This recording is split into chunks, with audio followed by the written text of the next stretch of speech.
All right, we are going to look at trig functions. This page is in your notes. So I would like you to turn to this page right now. And if you look at this, like the first one, I want you to find these values and I would like you to round them 2 places. That's it. I mean, we might do more here later on, but since the original problems were in 2 decimals, I want your answer. So like for the first one, it says BC. So if I come up here to this triangle, BC is right here, 3.15. So I'm going to do 3.15 divided by AC, which is right here, 5.79. So I'm going to divide by 5.79. And then you're going to go 3.15 divided by 5.79. And you're going to hit enter. And I got 0.54 because it's 0.5440, blah, blah, blah. But I just want you to round it 2 places, so 0.54, okay? So I would like you to do, I'm gonna ask you to pause and do these problems. So I would like you to do all of these ratios. And then up in the top corner of your calculator, it should say DEG. If it doesn't, ask somebody around you. You need to switch your calculator to degrees. And then I would like you to do these ones down here as well. So I would like you to pause the video right now. For us to really get a good understanding of this, you have to fill all this in. So pause, do it.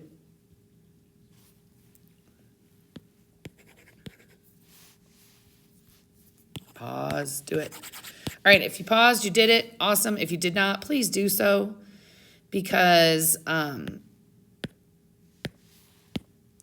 hold on, I gotta do this.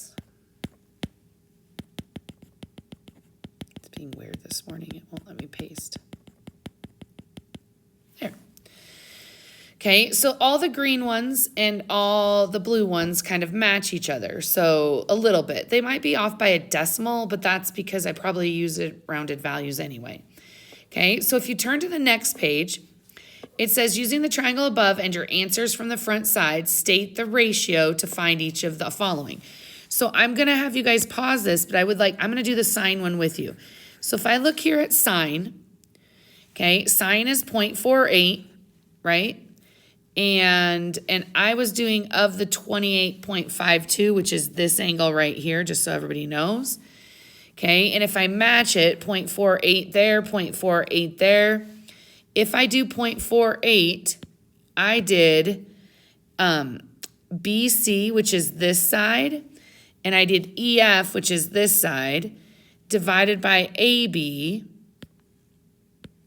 which AB was this side and this side. So if I looked at from where I was standing, the 0.48, right, they all matched.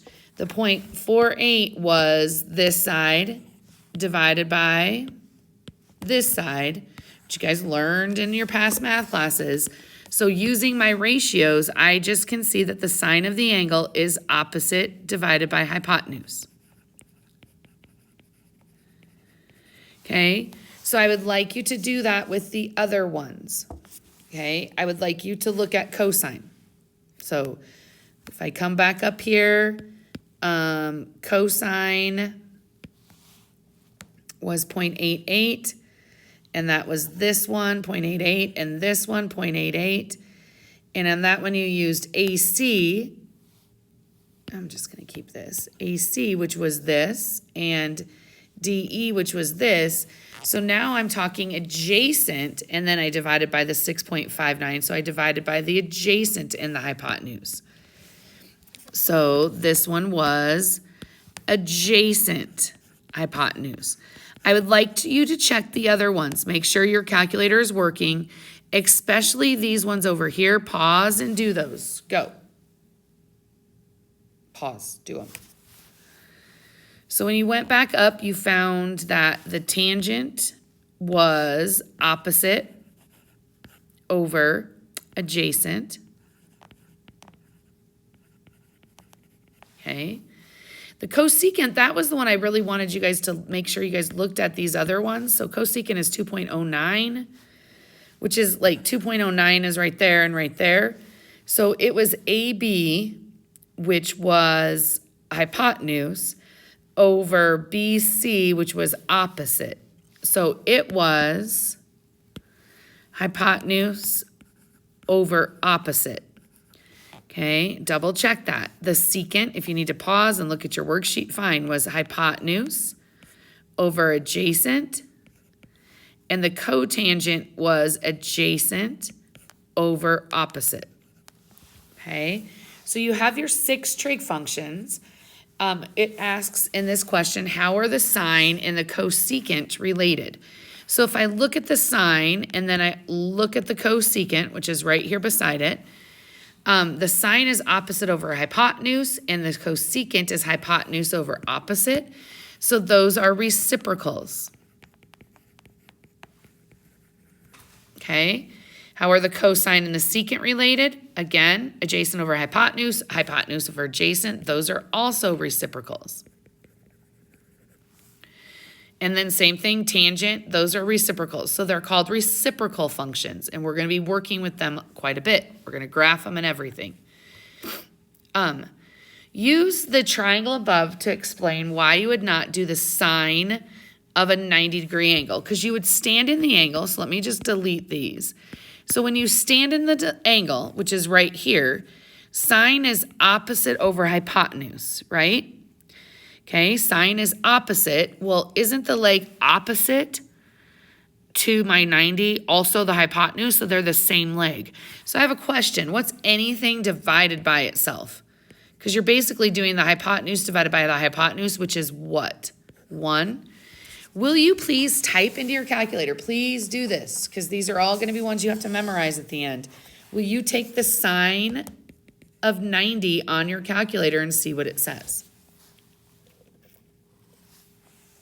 It says 1.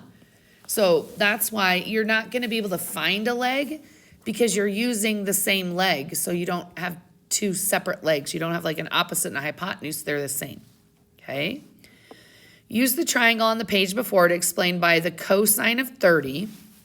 I'm just going to draw it right here if that's okay with everybody. So if I'm standing here, this is a 30, this is a 60, this is my 90, okay? If I stand the cosine of 30, I'm going to just use a couple colors to see this. I'm going to call this A, I'm going to call this B, and I'm going to call this C, okay? The cosine of 30 would be A, because it's adjacent, divided by C, because it's hypotenuse, right? Okay, now this is going to be one we use a lot. The sine of 60. So if I stand in the 60, I want to know the sine. The sine is opposite. The leg opposite is A. The leg hypotenuse is always going to be C in this triangle. So what's true about the cosine of 30 and the sine of 60? Okay, so if that works, try this one. What's the sine of 10? Is that equal to the cosine of 80? So if I type my calculator, sine of 10, I get 0.17. We'll just do 0.17 for today. That's fine. And if I do the cosine of 80, I get the exact same answer, don't I? So that means if you're doing opposite functions like cosine and sine, you would get the same answer if these numbers inside are complementary, okay? They must be complementary. All right, explain why all right triangles are similar, 5195. So we came up here and we used 51, oh, well, we didn't use 5195, we used 2852. So if it's a right triangle, right? And I know 51, because it says right. So I know a 90 degrees and I know a 5195 degrees. In geometry, you learned angle, similarity. So those angles are similar because you have 2 of the 3 angles, which means the third one has to be equal. So all the legs are similar. Why can you not use this? All you know is that something is 5190 and you don't know any other angles. You don't have angle similarity. And so you can't solve the problem. Right now, we are going to be doing angle similarity. We're going to be doing right triangles. This unit, the first 3 units of this book, we're going to be doing right triangles. Okay? All right, so turn the page to this. We're going to do some examples. Okay, I would like you to understand that since I was gone, I made these directions exactly what they say in the textbook. Okay, this is exactly this page is exactly what the textbook says. So it says find any 2 points on the terminal side of the angle indicated by y equals mx, then evaluate the ratios. Okay, this isn't really asking you, and I think kids get confused by this one because it's not asking you to do anything mathematically. You just got to get good at drawing these. So if I look at this first one, my slope is up to back 1, right? Up to back 1. Or I could go down to forward 1, down to forward 1, but I don't want that because it says in quadrant 2. So I just want the line that goes up like this. Okay. It says find any 2 points on that other side, right? And write y over x and x over y. So if I find this first point, isn't that going back 1, up 2? So I'm going to make the little triangle. Aren't I going back 1, up 2? So for my purple triangle, my y over x is 2 over a negative 1, right? Just write that. And my x over y is a negative 1 over 2, right? Okay, so now I'm going to do the same thing. I'm going to get this next point. So if I go up another 2 and back another 1, aren't I at a negative 2, 4? So this is a negative 2 and this is 4. So my y over x is 4 over negative 2. What's true about these two fractions? They're equal. And my x over y is a negative 2 over 4. Okay? Does that make sense? So we're just proving there's no math in this, and that's the hard part. This unit is a lot of drawing and making sure you can get things in the right places. And so don't get too panicked. I'm done. I just did it. Okay, now I would like you to look at the next example because you're going to get these in your textbook and you're going to have to start understanding. It wants the exact same line as above, except it's saying where x is an element from 0 to infinity, which means x's are positive. If you look at the red one I just did, my x's are not positive. My x's are negative. So this is basically, in its own way, saying I want quadrant 4, right? Because isn't that, if I draw this line down here, it's the same exact line. Now, isn't this first point right here 1, negative 2? Okay, so I can do my x and y and my y and x. My y over x would be negative 2 over 1. My x over y would be 1 over a negative 2. And then I'm going to do the next point. This next point would be 2, negative 4. So I would have y over x would be a negative 4 over 2. Those are equal. X over y would be 2 over negative 4. Those are equal. Okay. I'm not going to do the next one because I think you get it, but I just want you to see the different ways these are written. This one is written, it's not solved. So if I solve it, negative 4x, well, I am going to do this one to show you something because there is one like this on your homework. Okay. This is the line that goes up 4, over 5, down 4, back 5, right? This is the line. If you look, they want you to do this line in quadrant 2. Does this line even go into quadrant 2? It doesn't even go there, so this is not possible. They love these on the ACT, okay? They love giving you ones like this that if you know something you know, you can't have a positive line that goes through quadrant 2. That's going to be a negative line. All right? Okay, on the next example, you need to understand a couple of things. I am I'm giving you every other odd. So if you do every odd, that's on you because I don't think you need to do 50 of these. I think you need to do 1 or 2 of each kind because you all have seen this stuff before. Okay, so please make sure you're doing every other odd. And the next thing is, yes, I would like you to find all 6 trig functions. Are you going to have to do this whole class? No.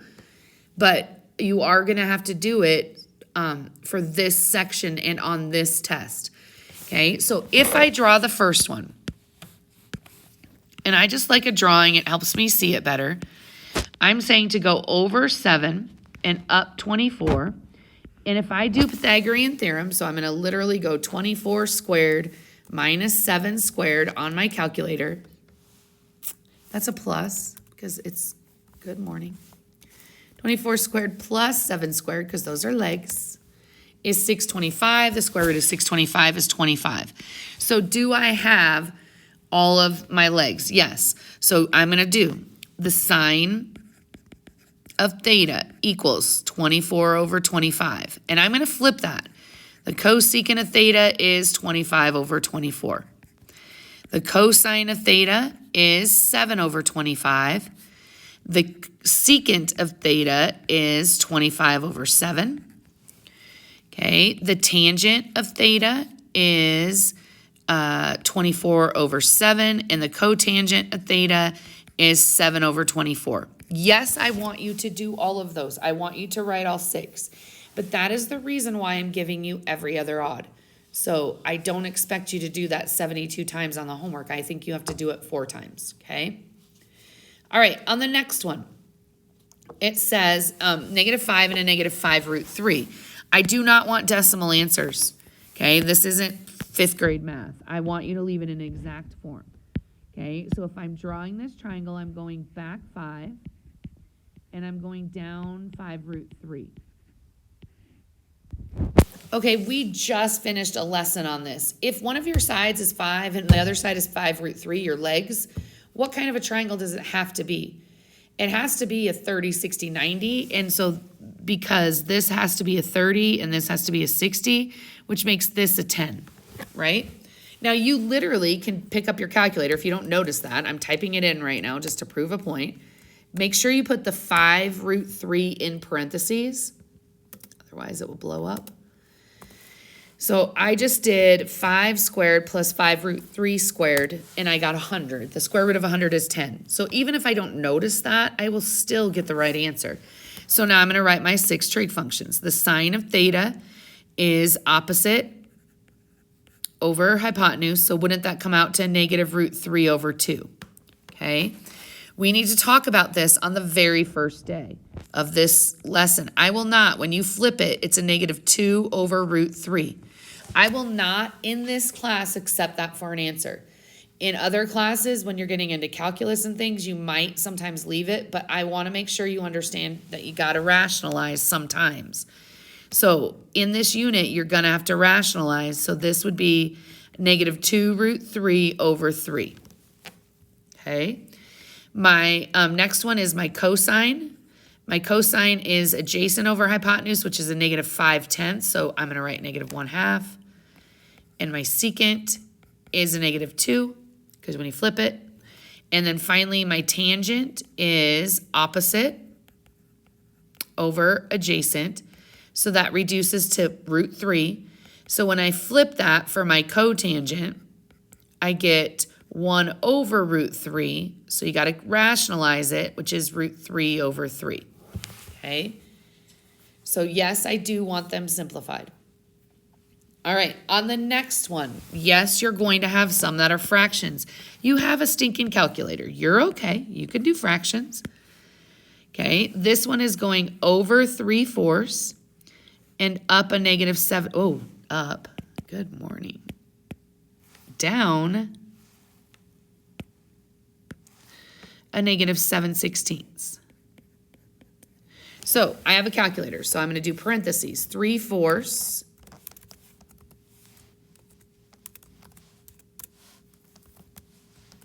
squared plus parentheses negative 7/16. Please use parentheses. Squared outside the parentheses. And I get 193 over 256. So when you square root that, you get the square root of 193 over 16, because 256 is a perfect square. So let's discuss these. I will, when it's something like 193, I will take the radical on the bottom. It's not as big of a deal.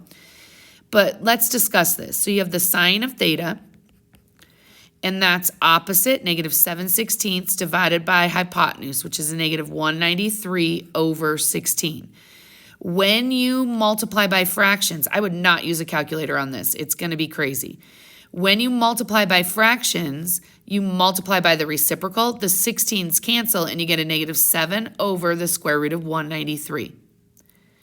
Now, if I take that and flip it and do the cosecant, wouldn't that be a -193 over 7? And I don't care if the negative stays on the bottom. I just always put it on the top. If you have to rationalize this, it's not as bad as it looks. It's just yucky. You would do a -7, 193 over 193. So those are just the first two, right? Okay, now I have to do the cosine. The cosine is also going to be a little bit ugly. The cosine of theta is adjacent divided by hypotenuse. So I'm going to multiply by the reciprocal. And 4 goes into 16, 4 times, sorry. 3 times 4 is 12 over the square root of 193, right?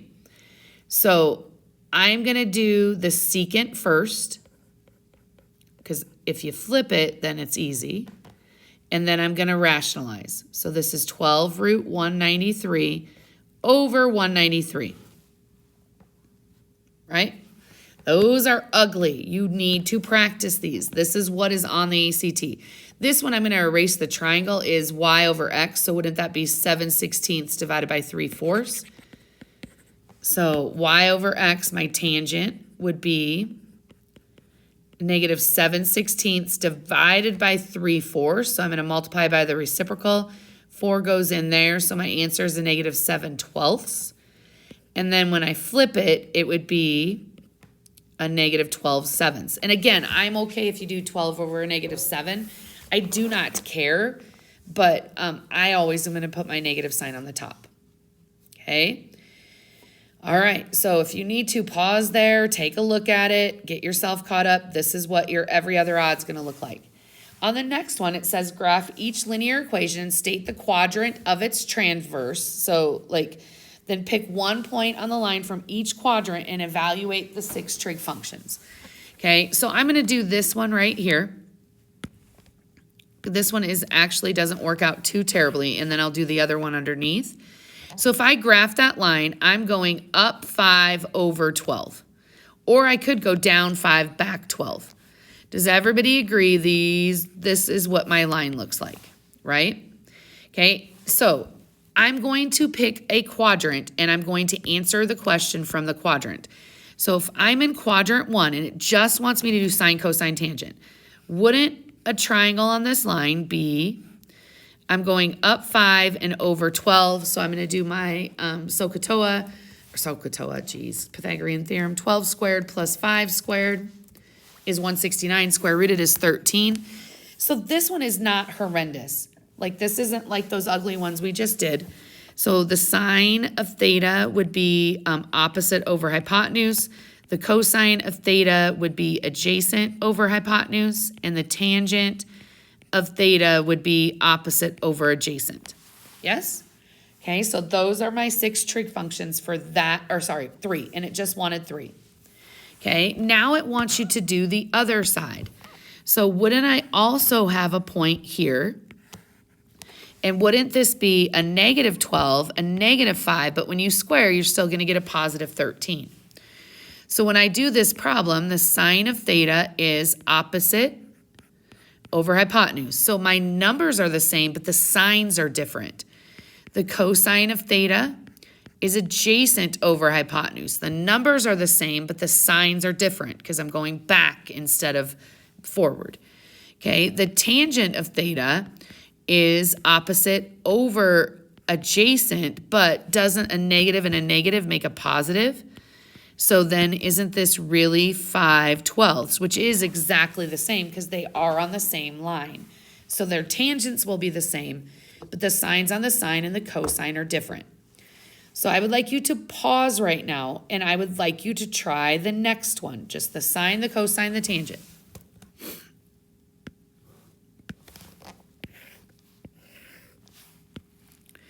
All right, so if I graph this thing, I could go up 3 and back 2, or I could go down 3 and forward 2. So this line looks something like this. Yes? Okay, I'm going to go ahead and do the one in quadrant 2 first, if that's okay. So I'm going back 2, and I'm going up 3. And I need that hypotenuse. So I'm going to do 4, 2 squared is 4, plus 3 squared is 9. I don't know why I added that on the calculator, but there we go. That's 13. Okay, so if I do this square root of 13, sorry, because it's a squared plus b squared equals c squared. So the sine of theta equals opposite over hypotenuse. So if I rationalize that, that's 3 root 13 over 13. The cosine of theta is a negative 2 over root 13. So if I rationalize that, that's a negative 2 root 13 over 13. And finally, the tangent of theta is 3 over a negative 2. And that was hard for me to write because I usually put it on the top, but you could put the negative sign on the top. Okay, if I do the triangle on the other side, now I'm going forward 2 and down 3, still the same leg, so this is still going to be the square root of 13. So now my sine of theta is a negative 3 over the square root of 13. So I get exactly the same numbers, but different signs. The cosine of theta is a positive 2. And we're going to use this a bunch this year, so I want you to make sure you understand. My ratios, the number is the same. It's the sign that's different. So that would be negative 3 over 2. So those end up being the same. Okay. All right. Sorry, I'm checking in with my kid.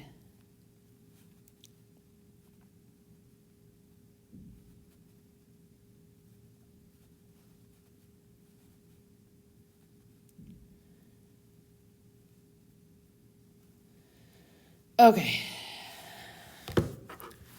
All right. So the last example for your assignment tonight says, given a point is on the terminal side, find the value just of the sine and the cosine. So make sure you read the directions.